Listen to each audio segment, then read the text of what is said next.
Meus amigos, minhas amigas, muito boa tarde. É com alegria imensa que chegamos ao último momento mais solene do evento, né? Conferência de encerramento. E para mim, encerrar esse evento é o fechamento de um ciclo, né? É mais um ano de trabalho da Múltipla. Ao total foram 5 congressos realizados, um em Ilhéus, um em Maceió e 3 na Bahia. Abordamos todas as áreas do direito, trouxemos aqui os mais importantes juristas do país e os jovens que despontam. É um evento plural que dá oportunidade para todos. E assim, nós que organizamos, eu estava brincando aqui com o Sebastião, já perdi as contas, mas acho que já organizei mais de 60 congressos como esse. É uma alegria muito grande ver um auditório assim, cheio num sábado de tarde. O evento foi cheio o tempo todo, e um sábado de sol, e vocês estão de parabéns. Eu queria uma salva de palmas para vocês.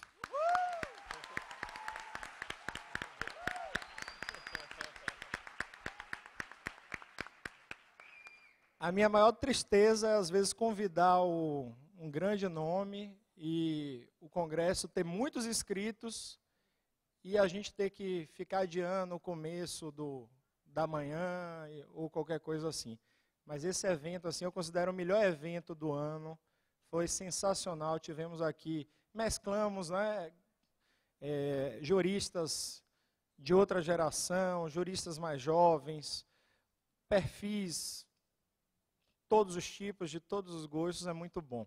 E para encerrar, com a impossibilidade da vinda do professor Silva Sanches por motivos de saúde, eu supliquei ao meu querido amigo e hoje deputado, né, professor Fernando Capês, que mais uma vez me auxiliasse nessa tarefa. E nosso hall de palestrantes, eu considero Fernando, por toda a sua história, por toda a sua trajetória, o conferencista mais habilitado para esse momento. A história de Fernando Capês, ela se confunde com a minha história. Como ele vai falar, que ele sempre fala, né, nos anos lá de 2000, 99, 98, para não falar a idade, né, Capês? Você está todo durinho aí. Então nós tivemos a ousadia de convidar um brilhante professor lá de São Paulo que se destacava lá no curso do professor Damásio Jesus, que já era um promotor de justiça extremamente atuante. E tivemos a ousadia de convidá-lo, na época, iniciando o pódio, para ministrar aulas aqui na Bahia.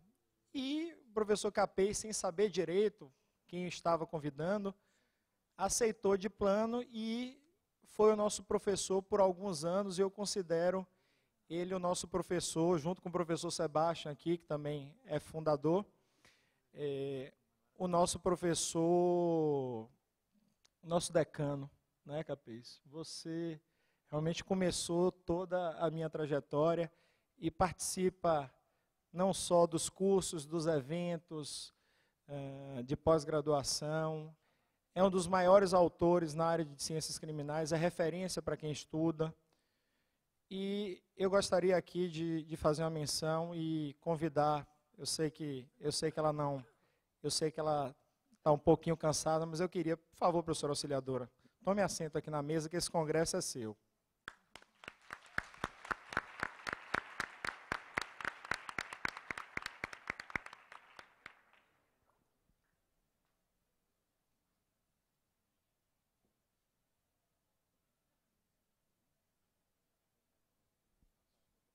Sobre ela eu não vou falar mais nada, o professor Yuri eu acho que já falou, e a emoção aqui já foi muito forte de manhã, e ela realmente, se existe esse evento, se existe uma força de debate das ciências criminais e do direito na Bahia, essa força é essa mulher.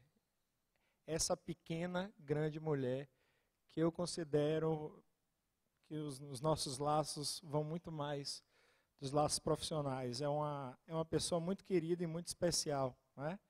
É a vovó do meu filho mais velho, né? Que ele ama. Então agora voltou, hoje até aniversário do meu filho de 3 anos, estou aqui já em cima da hora. Então agora, para fechar esse evento, eu gostaria de convidar para falar sobre provas ilícitas o meu querido amigo Fernando Capês, que dispensa qualquer apresentação. Fernando, nos brinde com a sua exposição.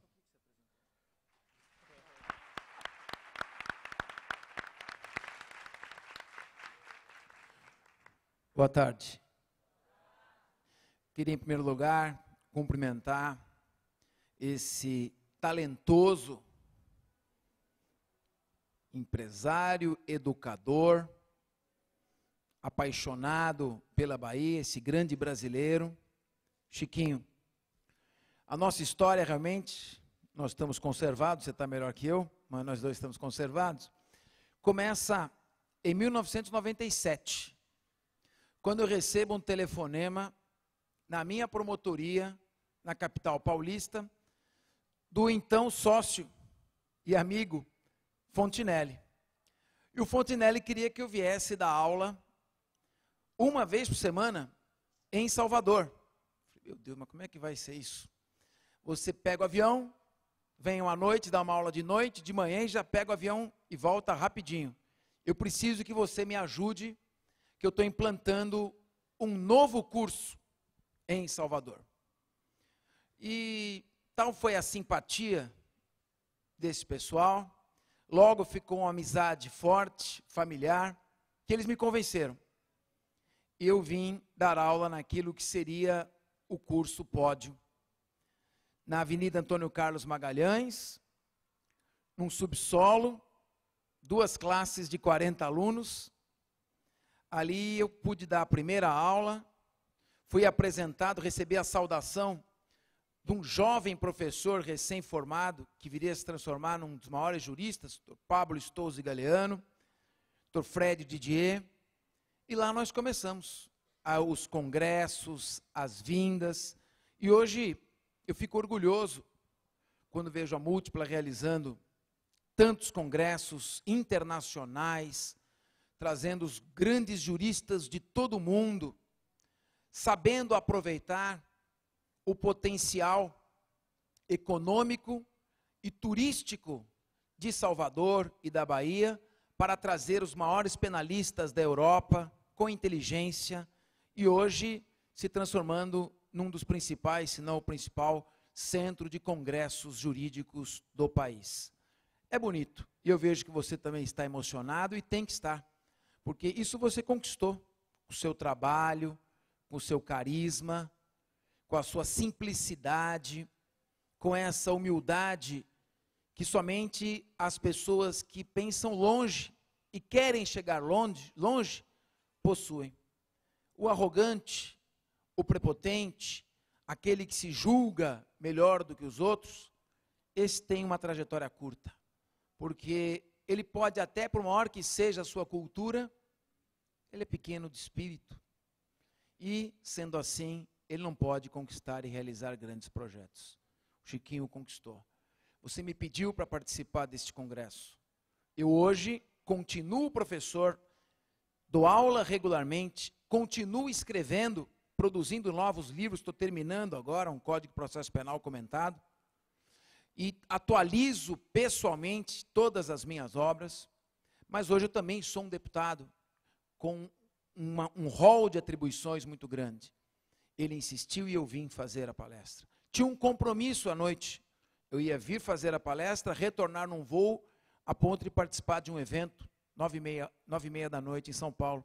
Ele pediu novamente que eu fizesse o encerramento e com isso praticamente cancelasse o evento. E eu fiz, porque nós somos amigos, nós somos irmãos e nós temos uma comunhão de princípios, de vontade, de laços de afetividade. Então, que alegria, eu fico feliz.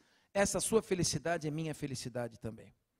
Queria cumprimentar o professor Paulo Campos, professora Alessandra, professor Sebastião, amigo de longa data também, lá do curso Pódio, ficava ali na churrascaria gaúcha, né, que se fazia a volta, perto do Aeroclube, virava à direita e esquerda, uma simpática casa, e parabenizar também a professora Maria Auxiliadora, organizando com muito mérito todo esse congresso maravilhoso.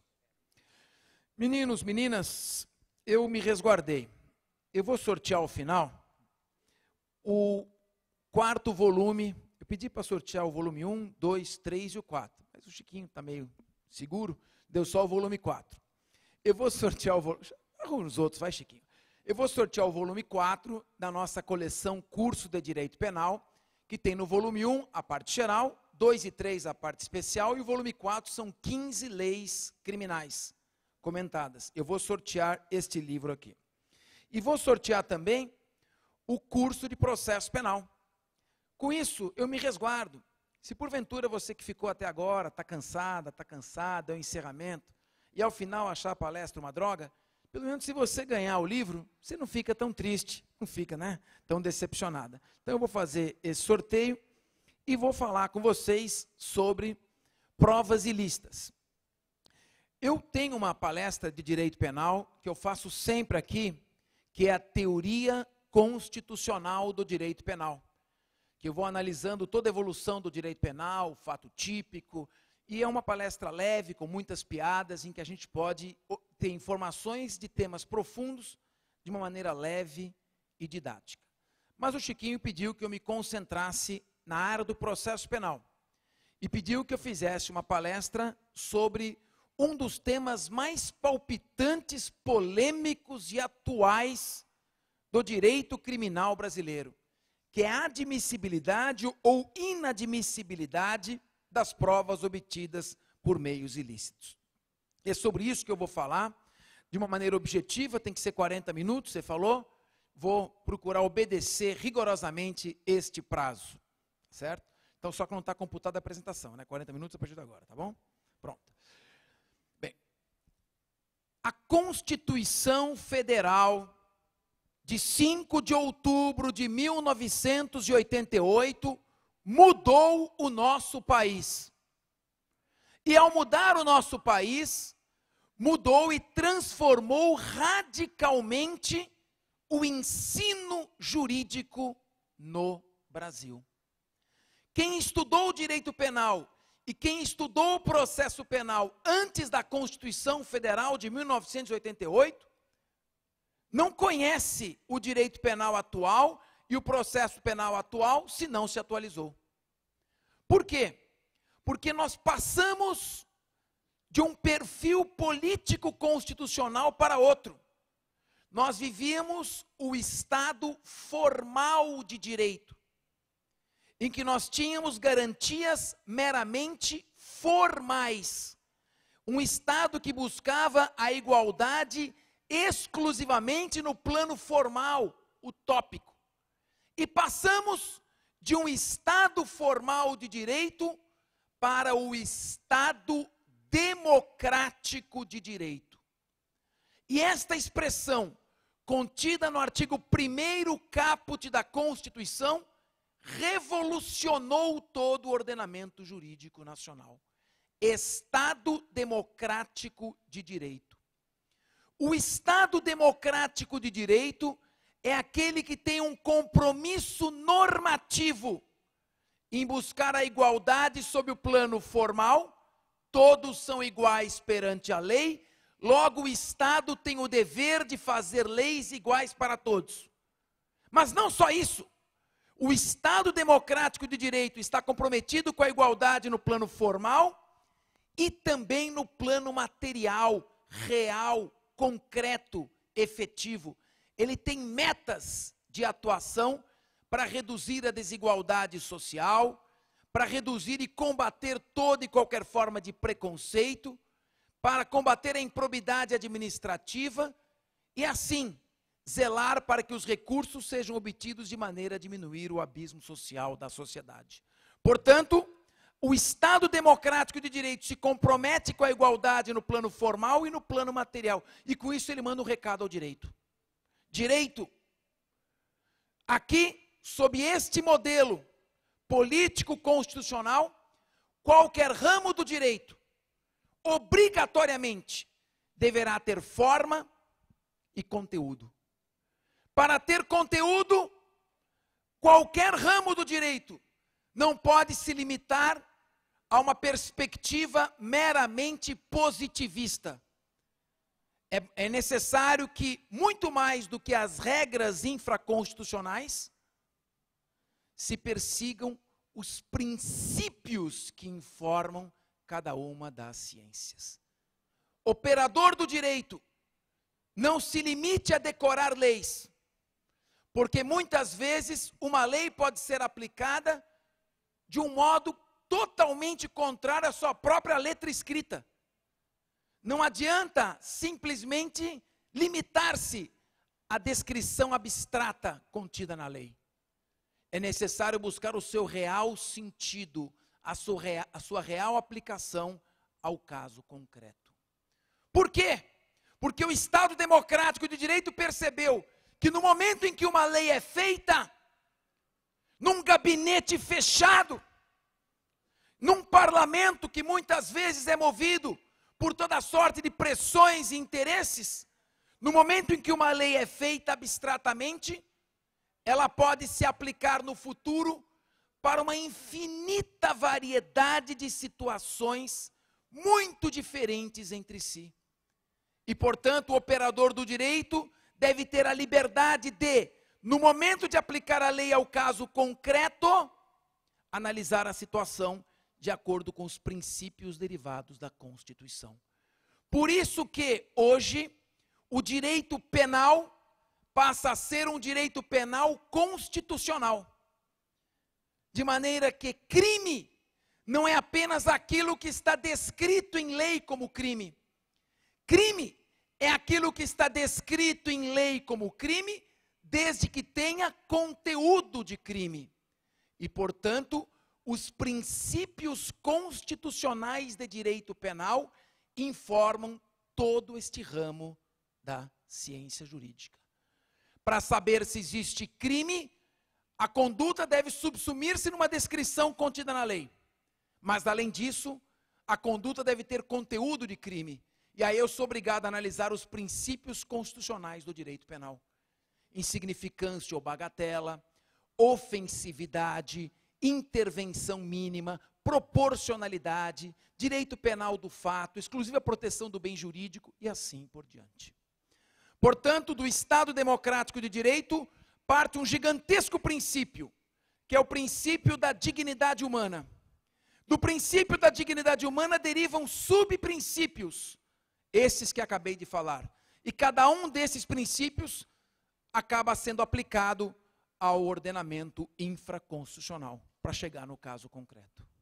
Daí é que você tem uma interpretação material, substancial, com relação ao conteúdo.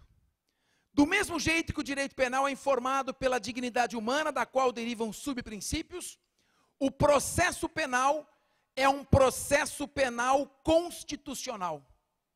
Do Estado democrático de direito decorre um princípio reitor, um princípio que orienta e rege todo o processo penal. E deste princípio reitor derivam subprincípios processuais penais, abaixo dos quais existe a lei processual. Portanto, eu tenho que partir do Estado democrático de direito, do grande princípio que regula o processo penal, compreender quais são os subprincípios e aí aplicar a lei. Qual é o princípio reitor que se aplica sobre todo o processo penal? Chama-se princípio do devido processo legal. No Estado democrático de direito, não há espaço para o processo fora do devido processo legal. Ocorre que o processo só começa com o recebimento da denúncia ou queixa. E os princípios protetivos e garantistas do cidadão iniciam muito antes desse momento, desde o começo da persecução penal. Então, esse princípio do devido processo legal deve ser chamado de princípio da devida persecução penal. A partir do princípio da devida persecução penal, princípio reitor do processo penal, é que vão derivar todos os demais princípios constitucionais do processo. Então aí você vai ter o devido processo legal ou devida persecução penal informada pela ampla defesa, contraditório, publicidade, duplo grau de jurisdição, proibição de juízes ou tribunais de exceção, juiz natural e inadmissibilidade das provas ilícitas. Portanto, a nossa palestra de hoje se foca, se verga sobre o princípio da inadmissibilidade das provas ilícitas, que é um princípio derivado do devido processo legal, que por sua vez está arrimado no Estado democrático de direito, novo modelo político constitucional do Estado brasileiro. Muito bem. Este princípio do devido processo legal, do qual decorre a inadmissibilidade das provas ilícitas, exige o que está estatuído no artigo 5º, inciso 56 da Constituição Federal. Portanto, a mesma Constituição que consagrou o Estado democrático de direito, da qual decorre o princípio do devido processo legal e do qual decorre o princípio da inadmissibilidade das provas ilícitas, previu, artigo 5º, inciso 56. São inadmissíveis no processo as provas obtidas por meios ilícitos. Este é o comando emergente da Constituição Federal, do Estado Democrático de Direito e do devido processo legal. São inadmissíveis as provas obtidas por meios ilícitos. Não cabe ao legislador violar, afrontar este comando constitucional esculpido no artigo 5º, inciso 56. Toda e qualquer interpretação sobre provas deve ser informada pelo princípio da inadmissibilidade das provas obtidas por meios ilícitos. Porque este princípio não foi jogado, ele não está solto na Constituição. Este princípio deriva da exigência de que todo cidadão seja submetido ao devido processo legal, que é o princípio reitor do processo penal, derivado do Estado democrático de direito. Se não há devido processo legal, se não há inadmissibilidade das provas ilícitas, nós estaremos negando a própria existência do Estado democrático de direito. Tudo isso se desenvolve de maneira lógica, pelo método dedutivo, cartesiano, do geral para o particular. Pois bem, são inadmissíveis no processo as provas obtidas por meios ilícitos. Pergunta: o que são provas obtidas por meios ilícitos? Doutrina unânime e pacífica. As provas obtidas por meios ilícitos são as chamadas provas proibidas ou vedadas. As provas proibidas ou vedadas são as provas a que a Constituição se refere, quando diz provas obtidas por meios ilícitos. As provas proibidas ou vedadas subdividem-se em duas espécies. As provas proibidas ou vedadas podem ser, letra A, provas ilícitas, e letra B, provas ilegítimas. O que são provas ilícitas? Provas ilícitas são aquelas produzidas mediante a prática de um crime. Prova ilícita, portanto, é a prova que afronta uma norma de direito penal. É aquela prova que se produz praticando um crime, uma infração penal. Vamos dar alguns exemplos de provas ilícitas? Confissão obtida mediante a prática do crime de tortura. Segundo exemplo, interceptação telefônica feita clandestinamente, com o crime previsto no artigo 10 da Lei 9296 de 96, crime de interceptação telefônica. Busca e apreensão cometida mediante o crime de violação de domicílio. Então, quando se produz uma prova mediante a prática de um crime, esta prova é ilícita. Pode ser que a prova seja ilícita, mesmo sem o cometimento de um crime. Quando? Quando, a despeito de não ser praticado um crime, ao se produzir a prova, afronta-se um preceito de índole constitucional. Por exemplo, o sujeito faz uma gravação de um ato íntimo de amor praticado com a outra pessoa. E usa isto como uma prova. Pode ser que não seja cometido um crime, mas esta prova afrontou a garantia da inviolabilidade da vida privada, da imagem da pessoa. Então não houve a prática de um crime, mas a afronta a um preceito constitucional. Prova ilícita, resumindo, é a que decorre da prática de um crime ou da afronta a uma garantia constitucional. Segunda espécie de prova proibida ou vedada, a prova ilegítima.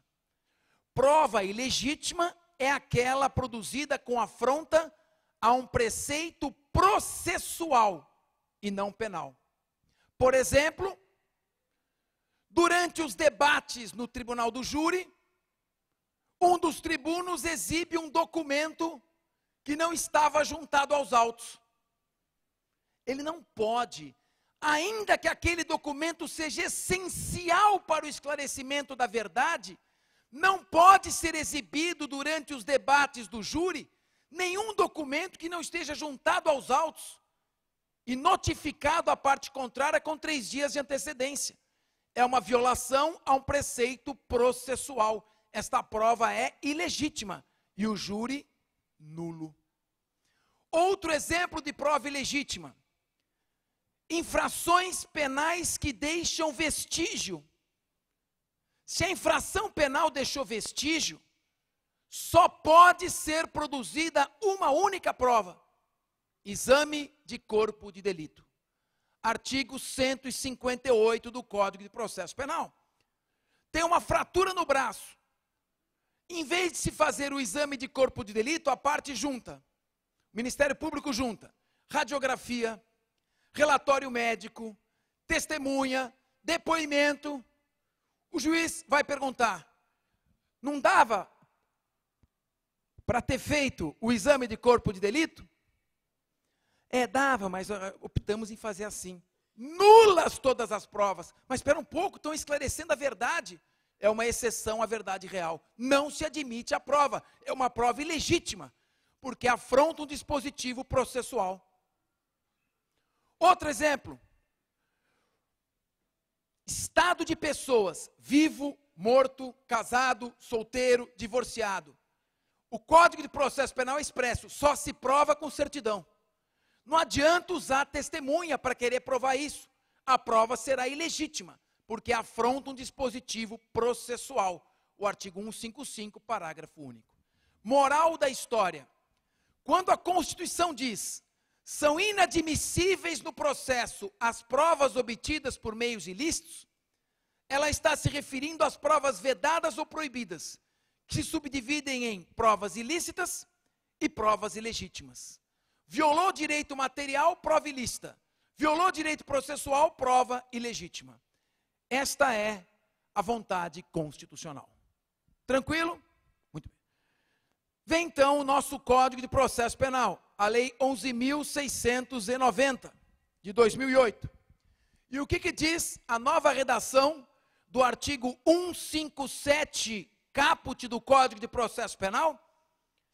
Eu vou ler porque eu quero repetir ipsis literis, e não apenas fazer uma repetição geral.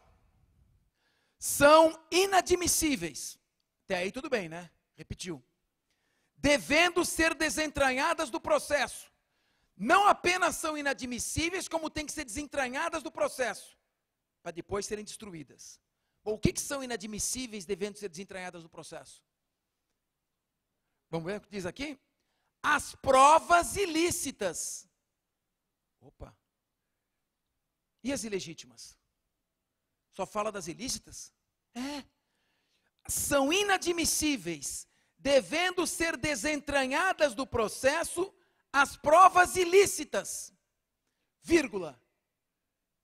Assim entendidas, as obtidas em violação a normas constitucionais ou legais, ponto. O legislador não especificou se a violação a normas legais se refere a normas de direito material ou processual penal. Sabe o que o legislador fez? Muitas leis no Brasil estão sendo feitas sem nenhum cuidado. Ia se fazer um projeto de novo Código Penal que devia ser jogado no lixo. Felizmente foi arquivado. Agora, está se falando, essa reforma aqui fez o quê? Bom, o que são provas obtidas por meios ilícitos? Acabou a distinção doutrinária. Esqueçam tudo que eu lhes falei sobre diferença entre provas ilícitas e provas ilegítimas. Tudo foi jogado no mesmo balaio de gato. O artigo 157 diz: são inadmissíveis, devendo ser desentranhadas do processo, as provas ilícitas. O que são provas ilícitas? Aquelas que violam a Constituição, aquelas que violam normas de direito material e aquelas que violam normas de direito processual. Não existe mais a diferença entre prova ilícita e prova ilegítima. Todas passam a ser consideradas provas ilícitas. Portanto, o que nós temos até agora? Artigo 5º, inciso 56. São inadmissíveis no processo as provas obtidas por meios ilícitos. Artigo 157. São inadmissíveis, devendo ser desentranhadas do processo, todas as provas que violaram o direito material ou o direito processual. Tudo é considerado prova ilícita. Tudo bem até aqui? Maravilhoso. Agora vamos à seguinte questão. E quando uma prova não é ilícita? Quando uma prova não foi produzida com violação de norma de direito material ou processual. Portanto, é uma prova lícita em si mesma. Mas ela só foi produzida em razão de que antes se produziu uma prova ilícita. Ou seja, ela é lícita em si mesma, mas derivada de uma prova ilícita. Exemplo, uma pessoa é torturada. É torturada até confessar aonde colocou o instrumento do crime. Após a tortura, da qual se extraiu a informação da localização do instrumento do crime, a polícia pede uma busca e apreensão. E mediante uma diligência absolutamente regular, apreende o instrumento do crime. Esta prova é lícita em si mesma. A busca e apreensão com ordem judicial. Mas ela é derivada de uma confissão obtida mediante tortura. Portanto, ela é ilícita por derivação, mas ela é lícita em si mesma. Debate no Supremo Tribunal Federal. Devemos admitir a prova ilícita por derivação? Supremo Tribunal Federal. A justiça tem uma missão pedagógica. Ela deve mostrar a ilicitude e repudiar a ilicitude, ainda que com prejuízo da verdade real. Não se pode acostumar os órgãos investigatórios a violar a lei e as garantias constitucionais.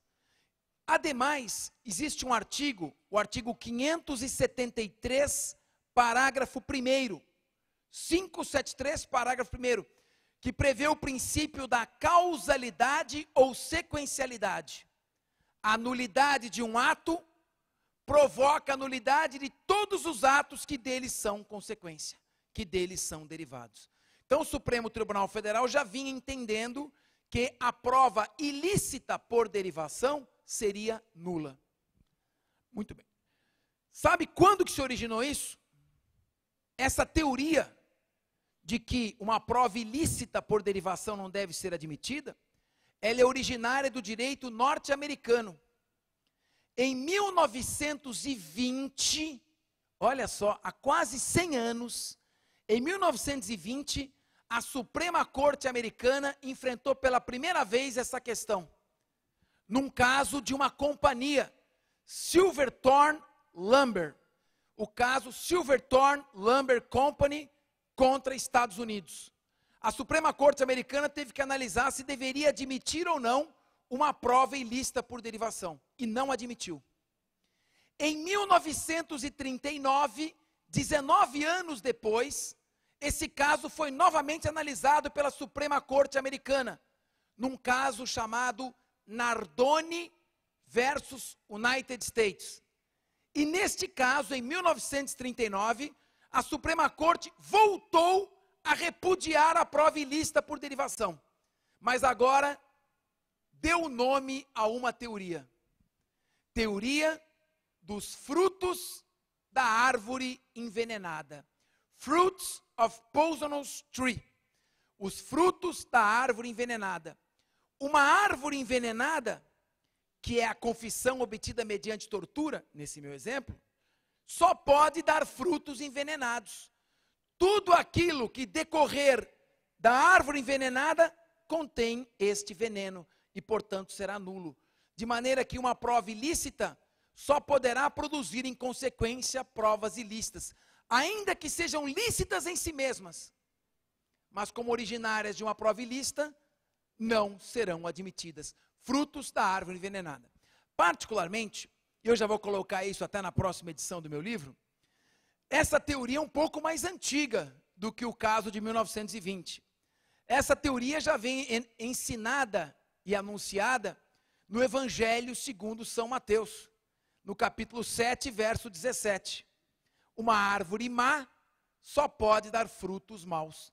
Uma árvore boa dá frutos bons. Portanto, os frutos da árvore envenenada, as provas ilícitas por derivação, não são admitidas. Legal? Pois bem, o Código de Processo Penal hoje prevê expressamente essa questão. Vamos ver? E aí começa uma pequena confusão. Parágrafo 1º do artigo 157.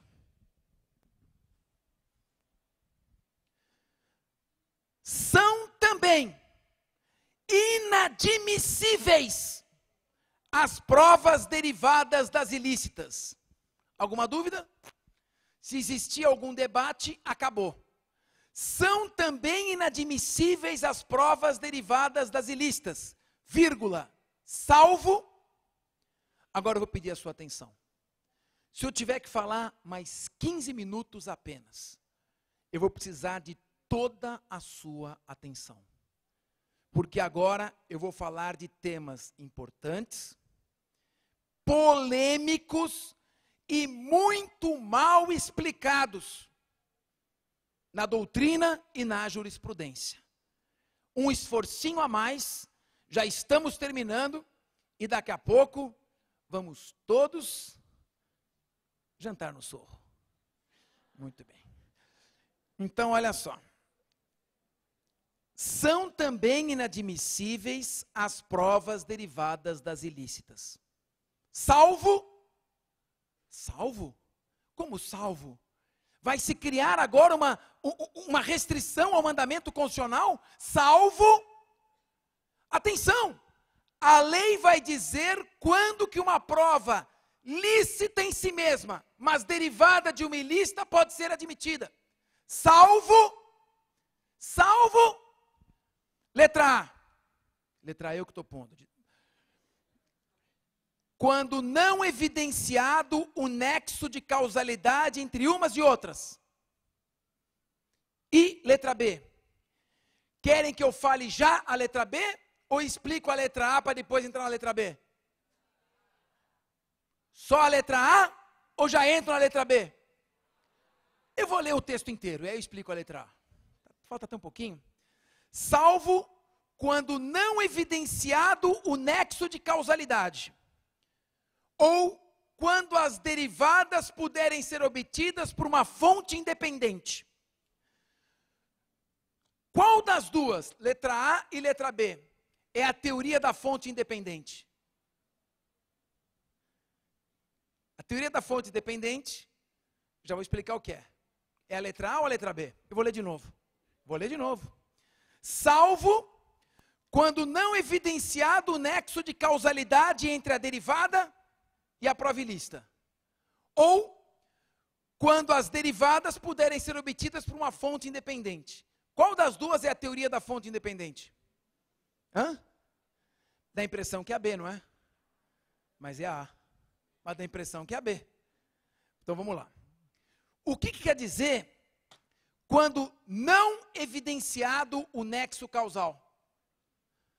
Para mim, não sei se vocês concordam, este dispositivo é supérfluo, inútil, não deveria nem constar do texto legal. Espera um pouquinho. Se não existe nexo causal, então a prova não é derivada. Será admitida uma prova ilícita por derivação quando não houver nexo causal. Se não existe nexo causal, a prova não é derivada. O fruto não pertence à árvore envenenada, pertence a outra árvore, tanto que não existe nexo causal. Isto é óbvio, nem precisaria ser afirmado. Basta você aplicar a teoria da conditio sine qua non e o critério de eliminação hipotética. Eu apago a prova ilícita. Apago, finjo que ela não aconteceu. A prova ilícita por derivação continua existindo. Então ela não foi derivada. Por óbvio que não existe nexo causal. Vocês vão me dizer, mas Capês, por que o legislador escreveu isto aqui? Para criar confusão. Esta inexistência de nexo causal, que é óbvia, foi colocada na lei porque o legislador se influenciou por teorias do direito norte-americano, que nós vamos analisar agora. Portanto, quando não houver nexo causal. Em 1963, houve um famoso caso da Suprema Corte norte-americana, Wong Sun, um chinês, versus United States. O que aconteceu nesse caso? Houve uma série de provas ilícitas produzidas. A organização criminosa via sendo desbaratada assim, a polícia chegava, entrava na casa, catava a pessoa, levava, interrogava, batia, fazia confessar. Um monte de arbitrariedades. O que aconteceu? Tudo nulo. A Suprema Corte norte-americana anulou todas as provas contra o Wong Sun. 6 meses depois, sabe o que aconteceu? Um dos integrantes da quadrilha chegou lá perante o juiz e falou, olha, eu estou arrependido. Eu queria confessar e eu vou entregar todo mundo. Por favor. Quer um advogado? Põe, doutor, só para não dizer que vocês me impressionaram. E contou tudo. O que a Suprema Corte americana entendeu? Entre esta prova e todas aquelas outras anteriores, não existe nexo causal. Se não existe nexo causal, nós estamos diante de uma fonte independente. Por isso que a letra A é a teoria da fonte independente. Independent Source Limitation. É uma fonte que não tem nem guarda relação com a anterior. Daí surgiu a teoria da fonte independente. Mas vejam como é evidente que não há nexo entre uma e outra. Bom, chega o ano de 1988 e um novo caso chega à Suprema Corte. Murray versus United States. O que aconteceu no caso Murray versus United States, 1988? O FBI vai até um armazém, apaga e começa a olhar. Opa, tem bagulho aí dentro. Opa, aí dentro tem cocaína. Estou sabendo, pelo menos maconha tem. Vamos fazer o seguinte, pegaram uma chave micha, sem arrombar. Abriram, de madrugada, escorregaram para dentro e começaram a fuçar, até que acharam 270 pacotes de maconha. Apreenderam os pacotes, fecharam o armazém, na miúda, saíram, pediram um mandado de busca e apreensão, entraram e apreenderam. Eu pergunto para vocês, existe nexo causal? Sim ou não? Pode responder. Não fica com medinho. Existe nexo causal? Para mim existe. Se eles não iam pedir o mandado, se não tivessem espiado antes. Mas, o que a Suprema Corte entendeu? Existe um nexo causal tênue. Portanto, desenvolveu a teoria da do nexo causal, quase que eu falo bobagem aqui, né? Do nexo causal atenuado. Attenuated connection. O nexo causal atenuado. Que seria o expurgo da prova anterior contaminada. Purged 10 limitation. E aí, tanto faz não haver um nexo causal, quanto haver um nexo causal atenuado. Em ambos os casos se entende que houve uma independent source, uma fonte independente. Qual a minha interpretação?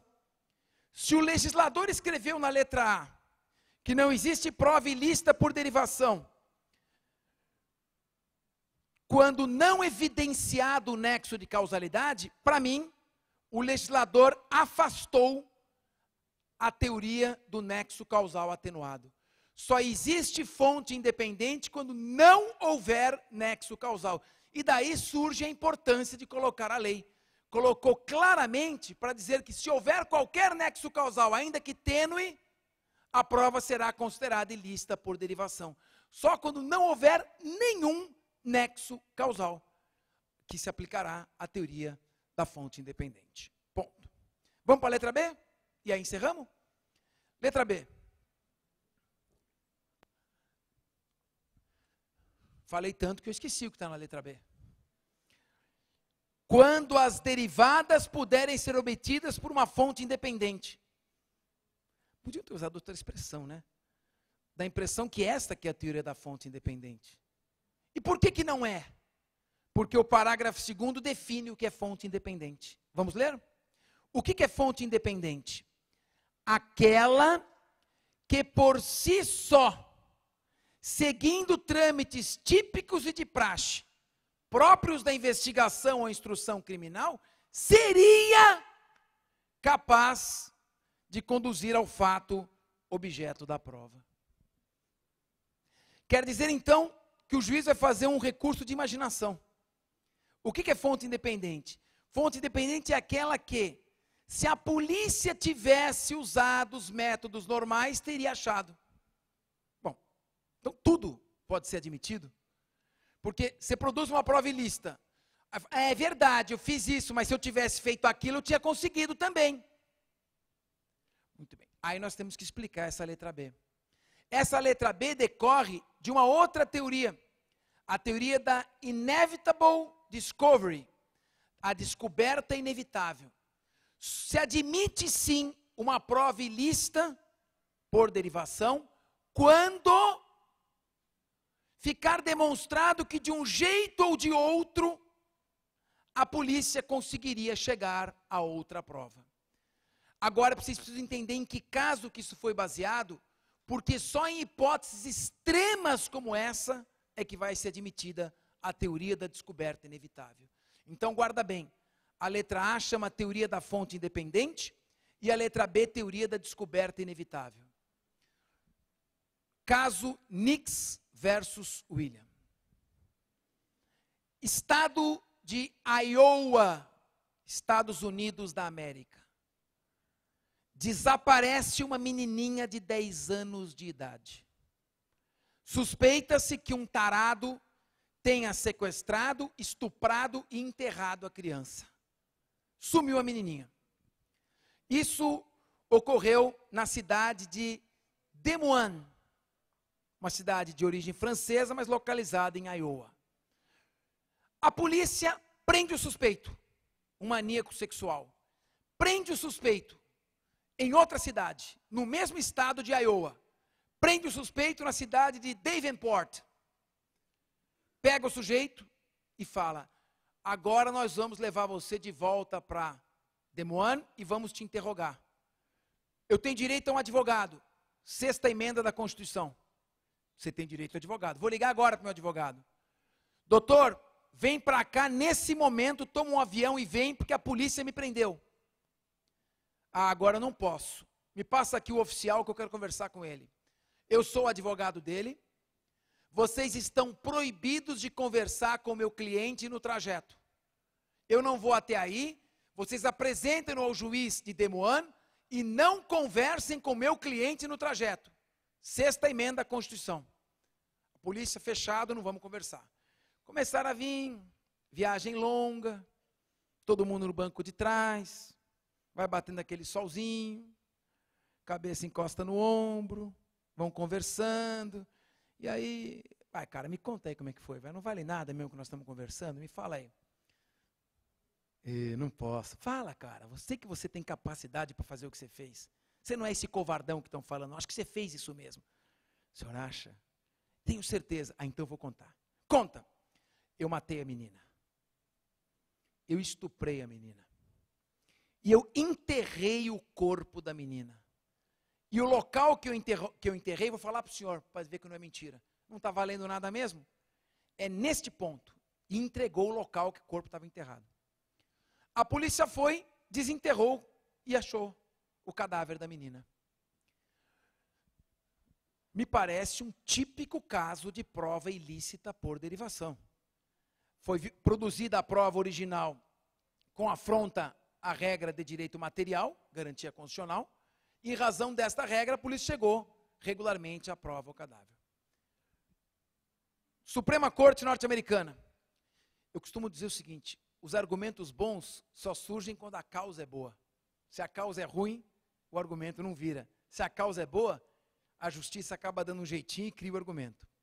Suprema Corte norte-americana admitiu a prova e condenou à morte o estuprador.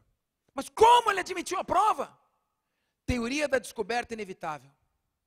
Como teoria da descoberta inevitável? Parágrafo 2º, letra B. Essa letra B é didaticamente, não tem letra B na lei, tá? Quando as provas puderem ser obtidas por uma fonte independente. Fonte independente é aquela que por si só seria capaz de conduzir ao fato. Por que a Suprema Corte norte-americana admitiu? Porque no momento em que o corpo foi desenterrado e antes que a polícia conversasse com o acusado, antes, já havia cerca de 200 voluntários e policiais cercando totalmente a área, caminhando um em direção ao outro e varrendo cada centímetro cúbico, de maneira que a descoberta seria efetivamente inevitável. Não se trata, portanto, de um juízo a priorístico de probabilidades. A descoberta inevitável só pode ser admitida como exceção. A inadmissibilidade das provas ilícitas por derivação, quando ficar claro, evidente que, atenção para esse detalhe, um processo de investigação já iniciado e já em andamento, independente da prova ilícita produzida, conduzisse inevitavelmente à descoberta do fato. Não se trata de chutar de qualquer jeito, só nestas hipóteses. Por quê? Porque da maneira como nós expusemos, trata-se de garantia constitucional, cuja exceção deve ser interpretada bem restritivamente. Caso contrário, não estaremos no devido processo legal e fora do Estado democrático de direito. Eu agradeço a atenção a mim dispensada, parabenizo você que ficou até este horário, mesmo cansada, e peço que você se lembre, na vida só não vence aquele que desiste, o que insiste sempre vence, até mesmo na vaga do que desistiu. Vá em frente, arrocha os perigos, o futuro é seu. Muito obrigado.